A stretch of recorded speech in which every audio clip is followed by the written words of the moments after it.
Hey guys, what is up? This is the Mobirum Podcast, and I am Simon. I'm Dennis. And I'm Anna. All right, so this podcast is going to be all about the gaming news.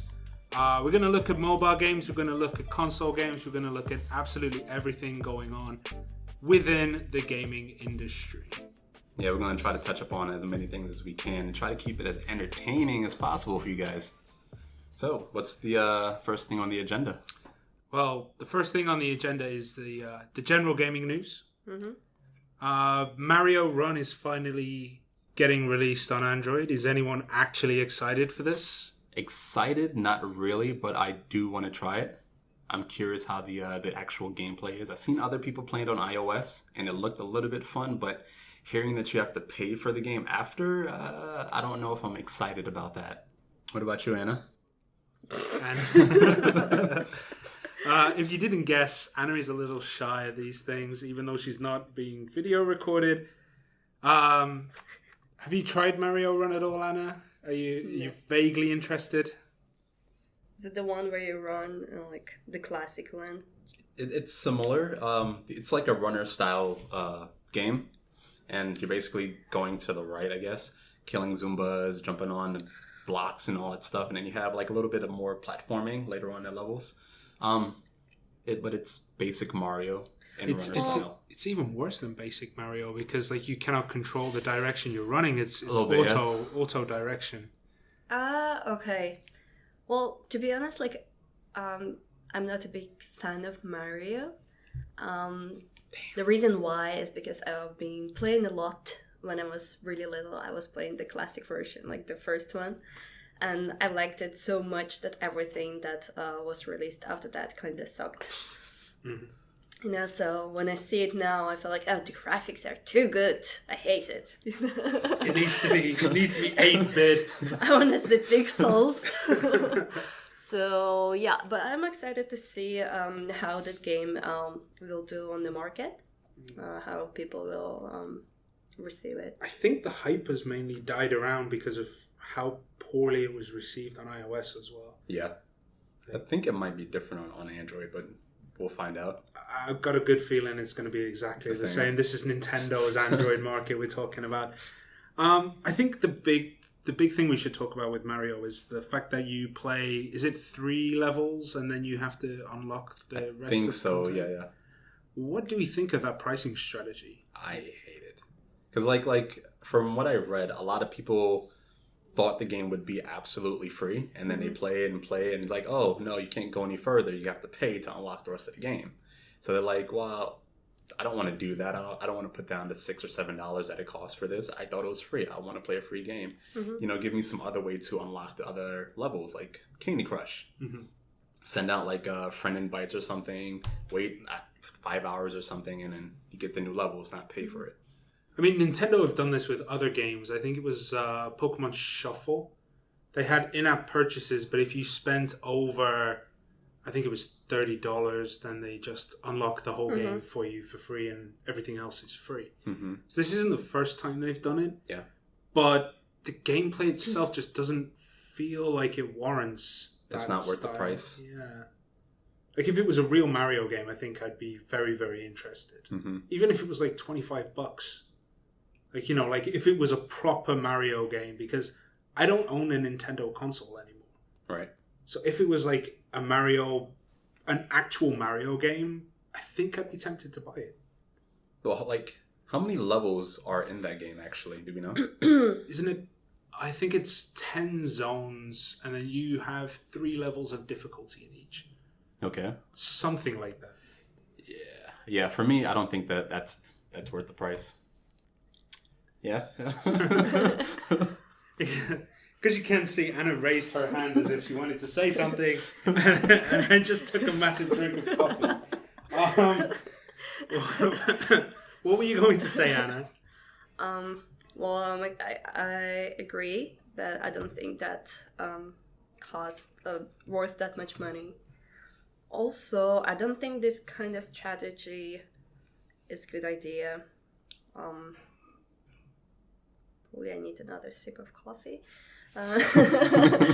Yeah, I was saying that I feel like the strategy is kind of dying, and for games, it's better to get money in some other kind of way, like showing advertisement or kind of allowing people to buy extra items, or which will help to advance in the game. Right. But if they wanna open only first 3 stages and then make people to pay for unlocking the rest, that's gonna be like, those 3 stages should be really amazing. Yeah. And they really weren't. From what I played on iOS, it was just not. It was okay. It was like a watered down version of Jetpack Joyride, which is pretty difficult to make a watered down version of that with Mario. But Jeez, that's what it felt like. Yeah, I cannot imagine a game which would hook you up from first 3 stages. You know, there's a few games, not a lot to do with those. Not hook you up, but make you buy it. Okay, gotcha. There's quite a few which do that style, but this was like this style probably about 6-7 years ago, which is probably why Nintendo are doing it now, because they're behind their times. I'm not against paying for games. I think having paid games is perfectly fine. I just bought a game this morning. Yep. Exactly. But it just doesn't feel right with what I've played of Mario Run. Like, I played 1 level and uninstalled it. I didn't even bother to get to the end of the demo. Mm-hmm. It wasn't good enough. It just didn't feel Mario-y. Gotcha.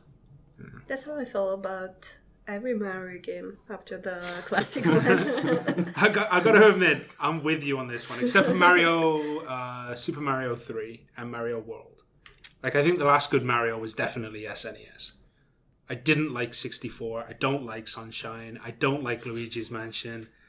I don't like the 3D ones, man. I don't like Super Mario 64? No. Oh, man. I was a PlayStation boy at that time, so Crash Bandicoot, I'd be all over. It's another good game, yeah. But I just couldn't get into 64. Okay, fair enough. So for our next topic, so Mass Effect, it releases today. Mm-hmm. And there's been a lot of talk about how amazing the animations are. World class. You're talking, I kind of feel like crying. I'm sorry, do I make you want to cry? And it was just pulling the Mass Effect faces. It hurts. So what do you think went wrong with the animation? I don't know. Like, even before everybody started talking about it, looking at preview videos of the characters, it felt a little strange for me. Like Phoebe, the Asari. Every time that I look at her, she doesn't seem natural enough to me. I don't know. Something seems off. There's a name for that. What?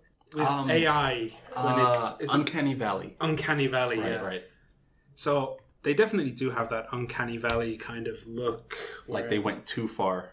Yeah, but how can you take such a massive step back? Like, Mass Effect 3, Mass Effect 2, even Mass Effect 1 had pretty good facial software. Mm-hmm. Right. And then it's just like they've gone back to like Mega Drive style faces where it's pixel art, but it just doesn't look right. Like, I don't know.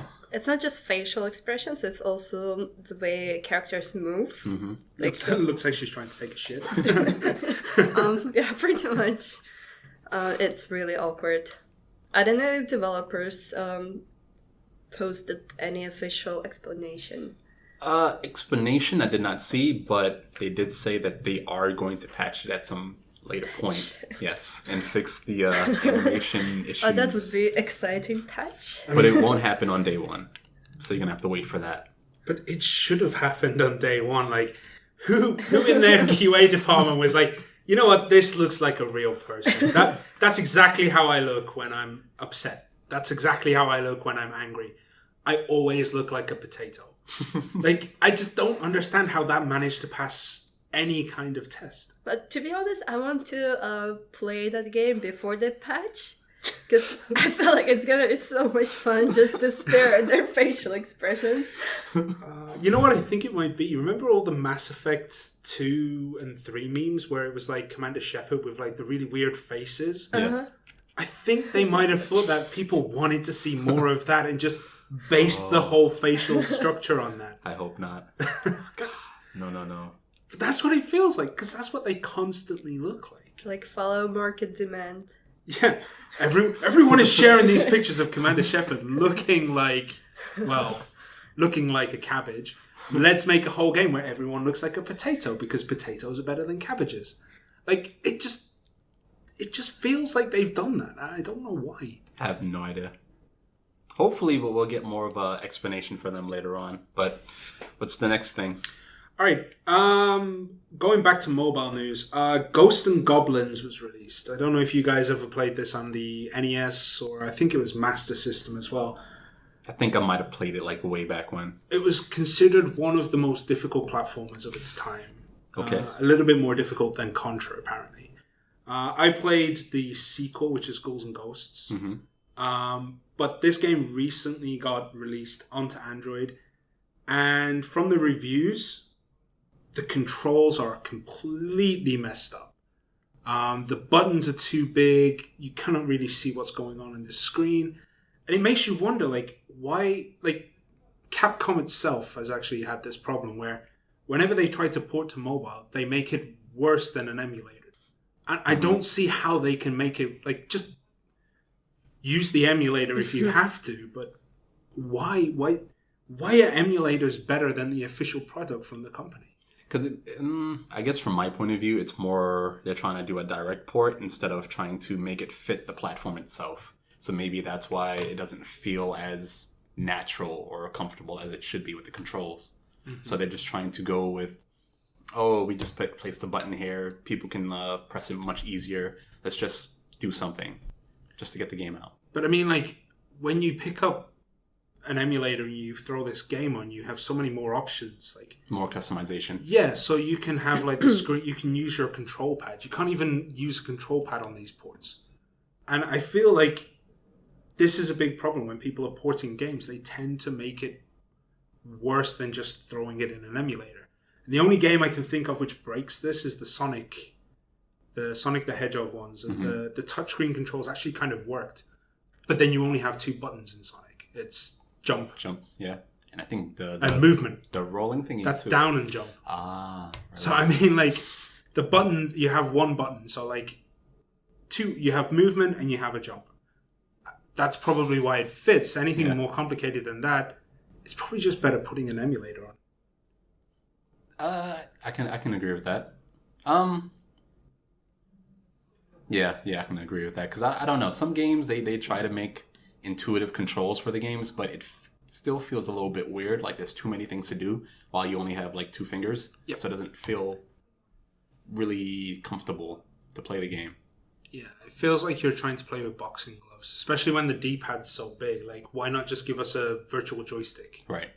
And why not make the other side, like, 2 buttons, but, like, that's how you used to play. Like, adding that D-pad just takes up more space, and the world has moved on from D-pads. Mm-hmm. Like, we don't use D-pads that much anymore. Like, it's all analog stick. Right. Why not just give a virtual analog stick instead? It's less space, less intrusive UI. Too much work, man. You can play it on the emulator and add that the thing controller. Mm-hmm. Oh, you mean the one that you attach to the phone? Yeah. What is it called? The mobile controllers. Game clips and things like that. Like, there's about 110 different versions of it. I never used them. I was always curious to, like, buy one of those and then play, like, the FPS games. Because, like, playing an FPS on the phone is terrible. But a lot of games don't really support it too well, because I guess it's, like, cheating. Mm-hmm. So I never went ahead with that. But on to the next topic. The Pokemon dev, what is it, Game Freak? Yep. They're hiring for a console version of a globally popular RPG. So people are thinking that maybe they're hiring to make a Pokemon version for the Switch. Pokemon Stadium 5 or whatever it's going to be. Pokken. Like, I don't think they're going to make... If they do make it, I will buy 10 Switches and I will, like, remortgage my home to buy this game. Mm-hmm. But I don't think it's going to happen. So you think it's going to be like a new IP, something like Pokémon Tournament or whatever it was called? Well, I'm not sure because like they said it's like a globally thing, but the only game Game Freak have is Pokemon, right? Right. So it should be a Pokemon game. Right. And they're saying it's going to be an RPG, but is it going to be Pokemon Mystery Team? Is that what it's called? The one on the Game Boy Advance where you run around as like the Pokemon team? Mystery Dungeon, maybe? Mystery Dungeon, that's the one. It feels like that might be what they're going for. It's possible. I'm not too sure. Right now, it's like all speculation, so there's really no real facts with this update. So we're not too sure. What are you thinking, Anna? You thinking it's going to be an actual Pokemon game? I don't know, but I would hope for something else. Hopefully, like it's not the Game Boy. If it is Pokemon, hopefully it's not like the Game Boy look and style of it, and they make it like a full-on 3D world, and you can move around like an action adventure game, like Skyrim with Pokemon. Yeah, I kind of enjoy that. I think. Like I'm still waiting for the day that they actually do that, but I think them going on handheld devices are holding them back.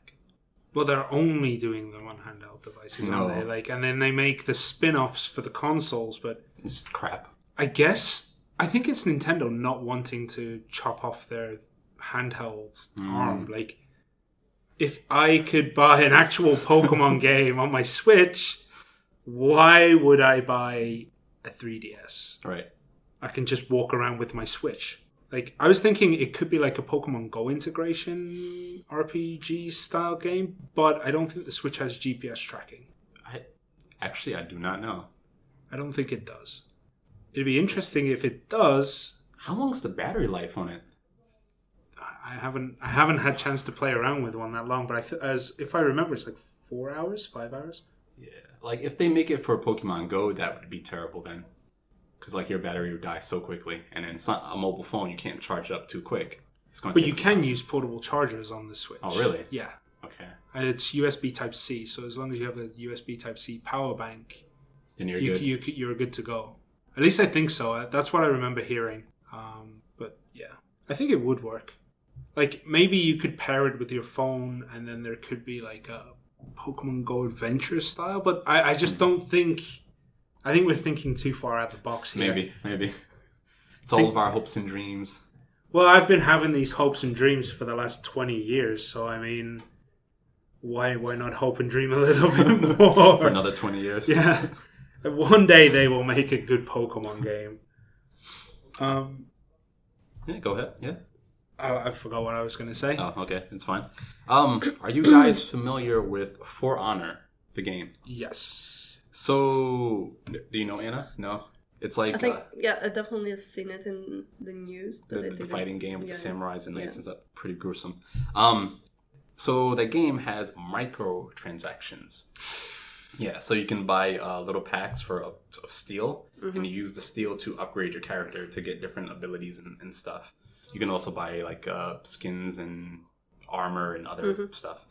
But a player, he recently calculated that if you were to play the game for 1 to 2 hours for 5 to 7 days, that it would take you 2.5 years to fully unlock all of the content in the game.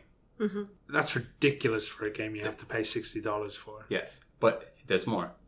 If you're more hardcore and you only play, and you play for like the full week, put in maybe 5 to 7 hours, that would take you just under a year to do. But if you were to pay money, then it will take you $700 to unlock all the content. I mean, I love my mobile games, and this is kind of straight out of there, but I wouldn't pay $60 for a mobile game to then have to pay $700 for everything else. Like, so the game itself is paid? Yeah.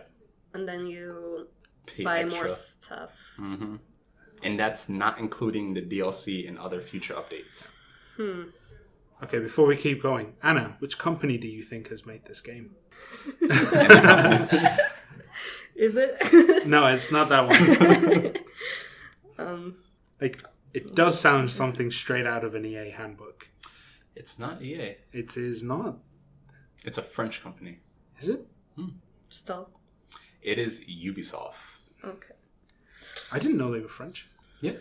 Well, French, either, I don't know where the headquarters is. I believe it's in France. If it's not, then it's in Canada. But they are French. Oh, okay. Like Yves Guillemot, I think is his name, the CEO. Oh, okay. Yeah. So it definitely sounds French. Yeah. Yeah. Well, I wouldn't be overreacting about that because I think the differences between these game and other games where you can buy stuff in is that no one counted the same thing for other games. We do count the same thing for other games. There's a large community of people who will work out how long that's it what I'm takes saying. to Like, unlock. because working with the games, I've seen the same Calculations. Calculations, yeah, we got it. calculation. No, I cannot say it. I cannot.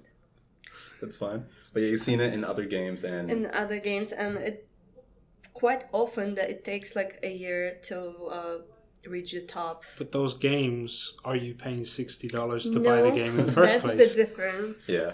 Like, usually in PC land or console land, you pay the game. You pay maybe an extra $60 for your season pass to get like the extra bonus content, and then you don't pay anything else after. we say that, but then we have like Call of Duty. The recent Call of Duties have been you can buy microtransactions How and do you things put like more that. in there? Damn. Yeah, like they've just been putting more food into the cash cow and milking it. Like, this is a worrying trend. Mm-hmm. It feels like more people are trying to follow the mobile financial Structure. Yeah. But the thing is, like, it just, part of me just doesn't want it to work for PC games. Like, I want to pay however much money. Like, even if they raise the prices by $20, like, and I have to pay $80 a game from now on, if I can get the full content for $80. So those microtransactions, you say the only thing that it buys you is like you can advance your character faster. Right. So it doesn't really open some kind of new content to But it saves your time. It unlocks, like, the whole game is an arena game, right? It's kind of like 1-on-1, 5-on-5, kind of like League of Legends. You know Smite? Yeah. It's a little bit like that. It's a little bit like Dark Souls mixed with Smite. Like, it's a bit of a MOBA / Dark Souls-y type game, right? The problem is, if the other guy is spending money, he's going to be much further advanced than you are. And then he's just going to, like, decapitate you in, like, next to no effort at all. Like, I feel that they should try to rebalance the steel in that. Mm-hmm.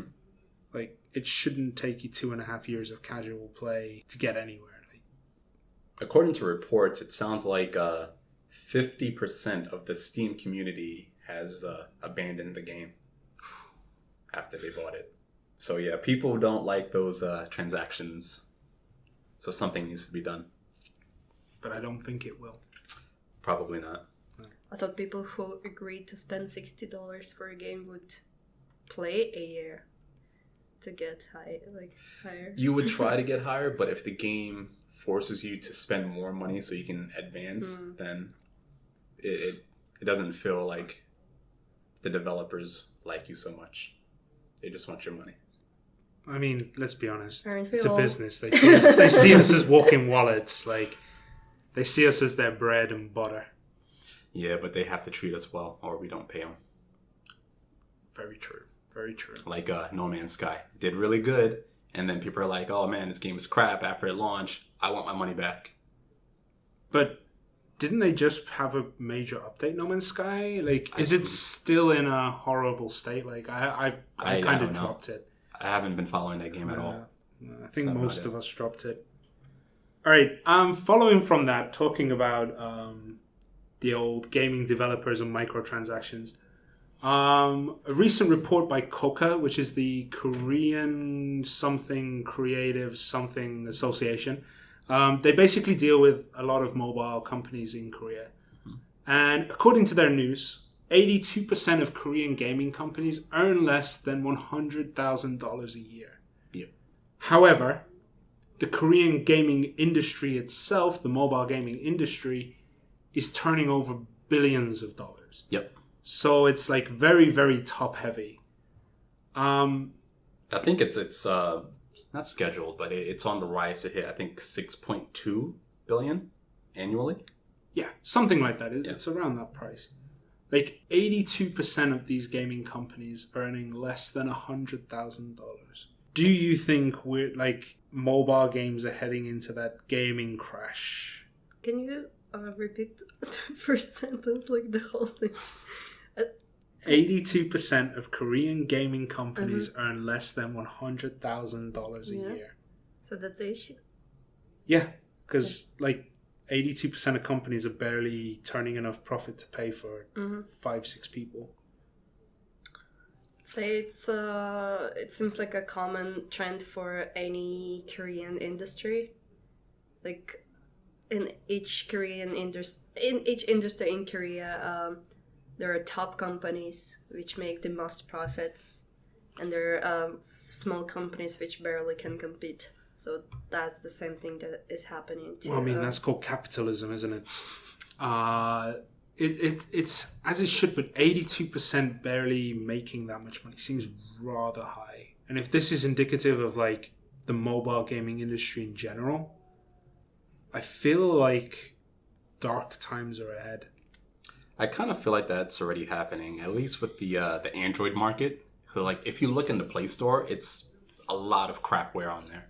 And like everybody wants to be a game developer nowadays. So when they go, they're like, okay, what game do I want to make? I don't know what to make, so I'm going to make a clone. So then there's a million clones. Okay, I don't know what to make anymore. Oh, Flappy Bird's popular. I'm going to make a clone of Flappy Bird. Oh, Puzzle Candy Crush. That's popular now. I'm going to make a clone of that. And it's just all clones and clones and clones.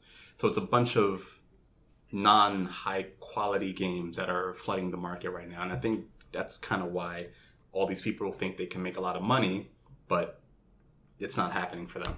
Well, I mean, this is registered gaming companies, so it could just be one guy in his bedroom coding in his underwear creating these games. Like, But I think a lot of them are going to miss that quality. Yeah.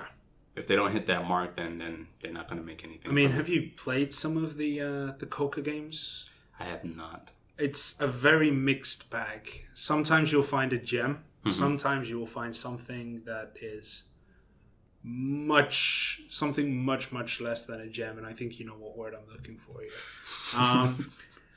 But saying that, like, some of them are still pretty decent games. And I feel like there is some creativity there. There is. What do you think the issue then? I think the issue is there is just too much. Exactly. Like 82% of companies, that could be like, it could be like 10,000 companies. And like, you don't have 10,000 companies in the console market, which is a very established market. Indie devs are probably like registering themselves as companies, and then they report how much they earn to this company, and that's how it's ending up. So maybe it's not an issue, but it's something to be aware of. Like, most of these gaming developers are not turning profit. Right. And I think a lot of people are gonna realize that once they start making all these games, that, oh, it's not so easy to make money out of this thing, and try to actually put more effort into their creative side. But then you're running a risk cost, because like one man can produce 500 clones of a game, but and turn, I don't know, let's say a couple $100,000. Yeah.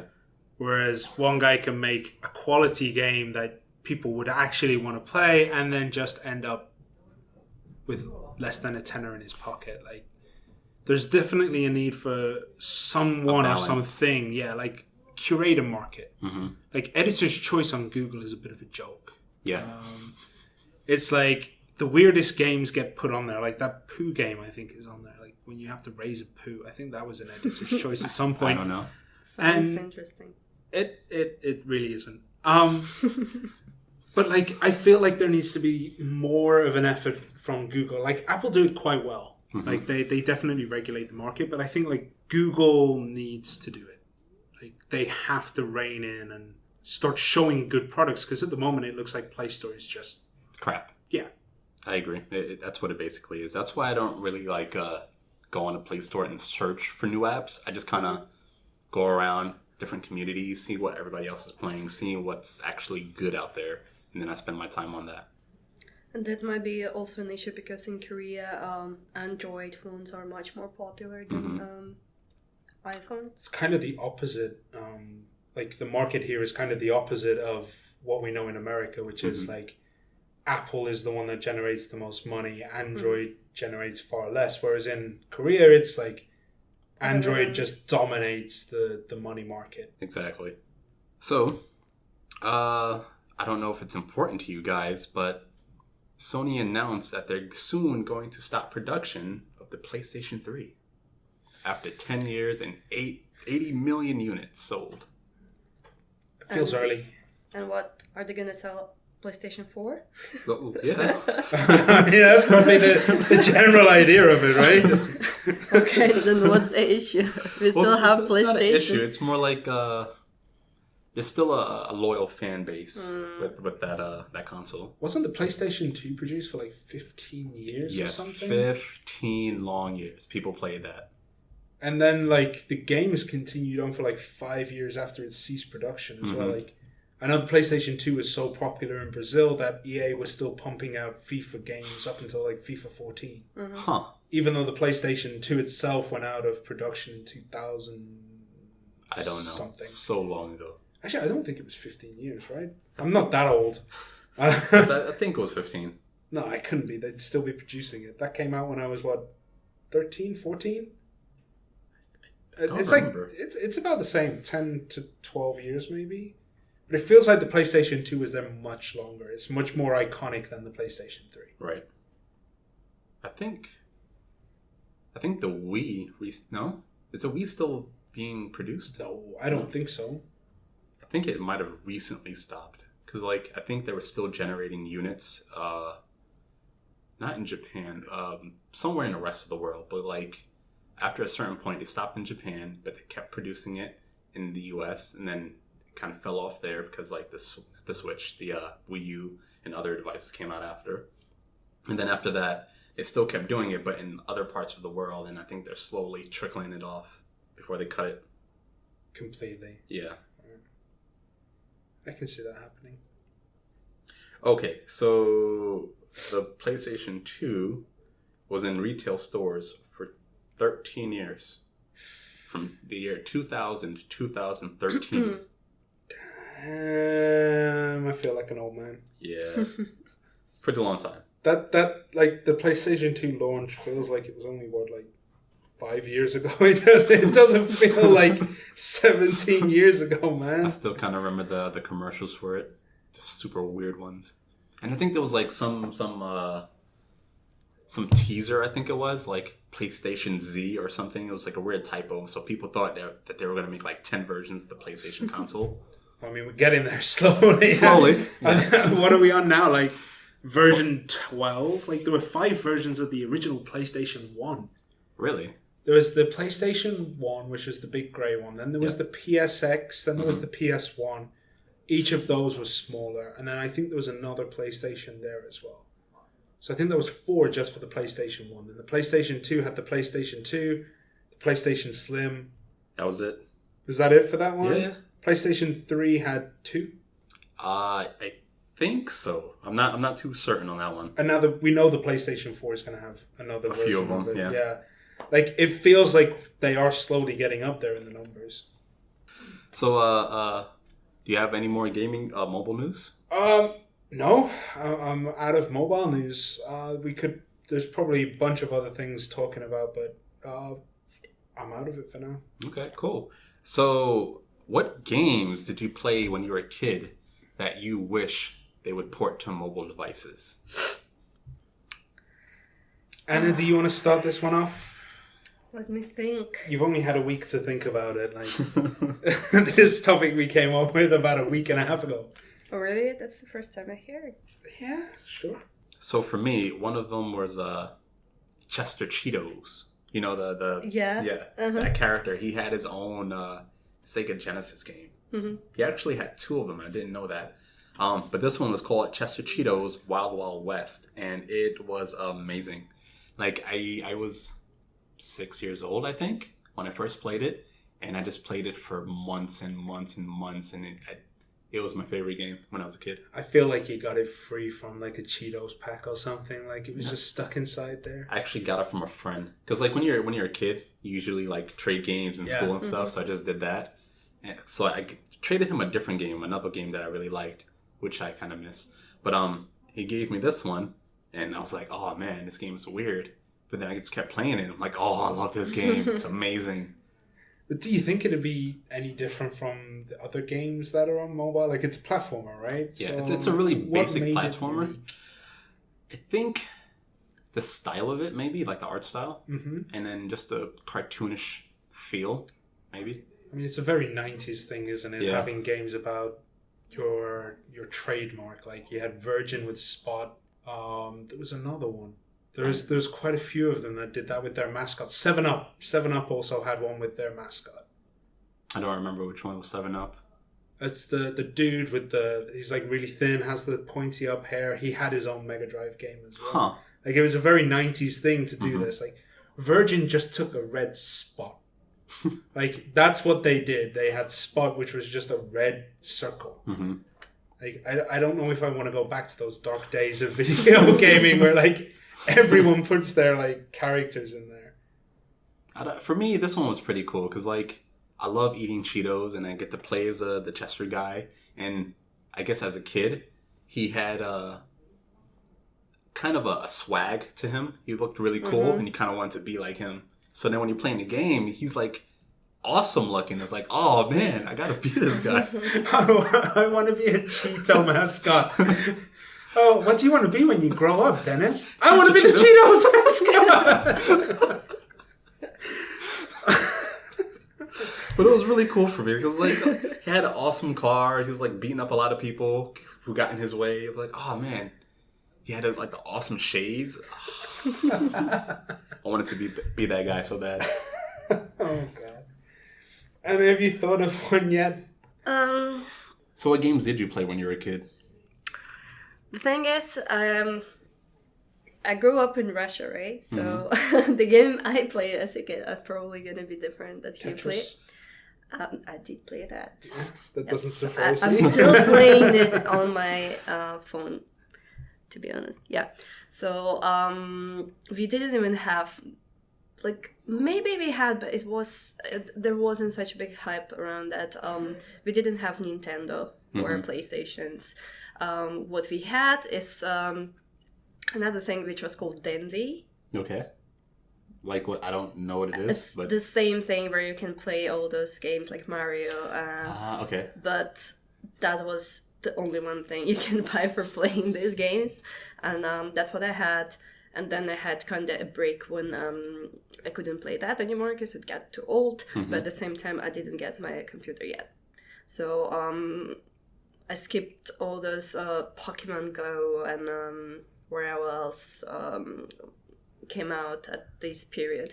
And then I started to play games when I was already a teenager, playing it on PC. But like, what style of game?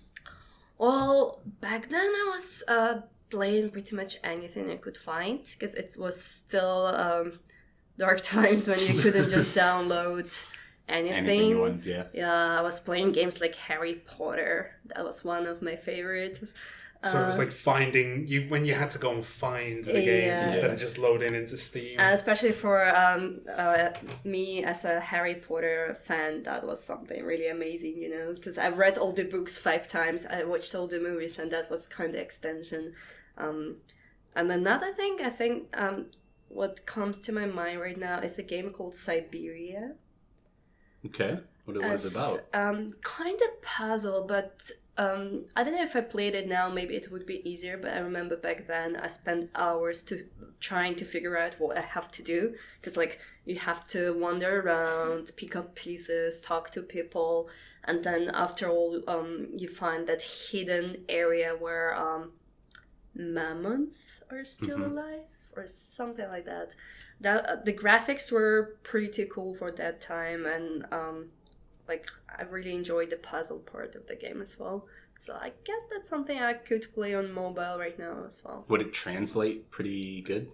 Well, not the language, but like onto mobile. Yeah. Like Yeah, I think I think that would be fun. It Yeah. still fit good. Yeah. Like when you were talking about it, I started thinking about this this one computer game I played. I forgot the name of it, but it was a chess game. Mm-hmm. But it was pretty gruesome for back then. Like it looks like a normal chessboard. It's 3D, and when you move your piece, if you want to go and attack somebody, your piece actually like chops them up or like eats them or something. It's like really gruesome. Like and bloody. Chessmaster or something like that. Like it sounds like it was Chessmaster. Maybe, but like as a kid, I know it was kind of bad to like look at that kind of brutality, but it was fun. So I enjoyed playing that game. But I didn't really care about chess. I just like killing people. So you just played all the crazy moves just to take people and kill stuff. Yeah. I played a lot of violent games, but I feel like didn't we're make sitting me with a wild or psychopath. Like, Dennis is just like, the violence! Please think about the violence! With my Chester Cheeto sunglasses. Yeah. He was so violent. The Cheetos guy. For me, I would have to say, have you ever played Mega Man Battle Network? I think I might have, maybe. I feel like this game is arguably a precursor to the whole free-to-play thing. Mm-hmm. It was just designed where all I could do is add in a store, and I think you could make a mobile port out of it, like a free-to-play mobile port with a gacha system. Mm-hmm. So the whole thing was you control Mega Man and his guy, I think it was, I can't remember. And what you do is you plug into electronic devices, you can run around and you have to kill computer viruses. Now the map was like a 3x3 kind of square thing. You can knock out the tiles, you use cards. Mm-hmm. Similar to how Clash Royale plays, where you play cards. Okay. Yeah. But these cards would all have special abilities. So maybe your Mega Man would swipe his sword across, mm-hmm. or summon one of the other Mega Man to blow up the whole side of the board. This game would be phenomenal on mobile, and it wouldn't even need anything else. Like, you just move up and down and you press a card. Mm-hmm. I think like this game would be so well ported to it. Like, so is it like single player, or did they have like multiplayer? You could play against each other with the mm-hmm. link cables. Like, this is Game Boy Advance game, right? Mm-hmm. So you could link up against each other and like play with your friends and trade some of the chips, the like cards and stuff. Yeah. So like the multiplayer aspect was there, and it was so much fun. Like, I still go back and play it every now and then. It was such a good game, and like the whole style of that kind of game would be so good on mobile. I'm kind of surprised because like they port a lot of Mega Man games to mobile, so I'm surprised that one wasn't on their list of to-do games. Capcom doesn't like Battle Network. Okay. I don't know why, but there's always it's always seen as like the old bastard child of the Mega Man series. Like, it wasn't really well took by the fans because it wasn't a traditional platformer. Mm-hmm. It wasn't really taken well by the overall Game Boy Advance community. But like the people who played it, like, realized how good this game could be. Mm-hmm. I'd just love to see that game come back. Yeah. Those are the days. I want my Mega Man. I want Mega Man. But yeah. So I don't really have any other games I thought would be pretty good to port over. Mm-hmm. I think leaving them where they were is a good choice. That's what was my first idea. Like, when you asked the question, mm-hmm. I feel like old games were enjoyable because they were old and because you could play them where they were released on. So like, I would enjoy playing the same Mario now. Mobile right now. But I mean, if someone did make a Pokemon Red port on mobile, I think nostalgia would go absolutely crazy, and that would some games just need that revival. I don't think Pokemon needs a revival, but no, like, some of those old games really should be revived. At least on the Play Store, like, some people try to make revival games like clones, but with their own little assets, but it's clearly a clone, but it doesn't feel as good. So I just kind of avoid them. Yeah. I've never seen anything like Battle Network on mobile. Nothing. Like, I've seen games like Advance Wars, I've seen games like Disgaea, but I have never seen anyone try to port Mega Man Battle Network. And like, I'd probably kill someone for it. Like, that's how much I want to see it. Well, you have an idea. And then we have two psychopaths. And no one gets between me and my Mega Man. I need my Cheetos. But all right, so I think we'll end the podcast here. It was cool chatting with you guys. We had some good discussions about the general gaming news, what's going on in the industry, games we liked, things we wanted to port over to mobile. Are there any last points you guys want to make? Nope, not at all. Not at all? Well, we'll end it here, and we'll see you on the next podcast. See ya. Like this video if you want more content. We have new things coming out for you daily, and we think you will enjoy it. Make sure to follow us on Twitter at Mobirum World and on our Facebook at Mobirum, and also check out our Mobirum Discovery page on Mobirum.com. We'll see you later. Peace.